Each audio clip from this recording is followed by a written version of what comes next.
আজকে কমুই, আজকে বিয়ের কথা কয় লাগবো। বড় ভাই, ও বড় ভাই, কি হয়েছে তোর? আজকের ভিতরে তুমি আমার বিয়ে করাইবা। তুই যে বিয়ে বিয়ে করিস, আগে নিজের পায়ে দাঁড়া, তারপরে বিয়ের কথা বলিস। কি রে দাঁড়ায় রয়েছিস এখানে, এখনো গেলি না এখান থেকে?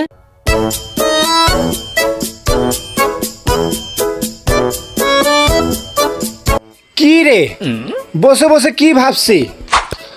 আর বলিস নি, বড় ভাইকে বলেছিলাম বিয়ের কথা। আচ্ছা বড় ভাই করছে আগে নিজের পায়ে দাঁড়া, তারপর বিয়ের কথা বলিস। আচ্ছা এখন আমার প্রশ্ন হইলো, এতদিন আমি কার পায়ে দাঁড়াইছিলাম? ওরে তোর কপালে এই বছরে, তোর কপালে এই বছরে নাই বুঝি আর বিয়া, ঘুমায়া থাকবালি বুকে নি। Thanks for watching. আর হ্যাঁ বন্ধুরা, ভিডিওটি ভালো লেগে থাকলে লাইক করো এবং একটি সাথে কমেন্ট করো। আর হ্যাঁ বন্ধুরা, শেয়ার করতে ভুলবে না।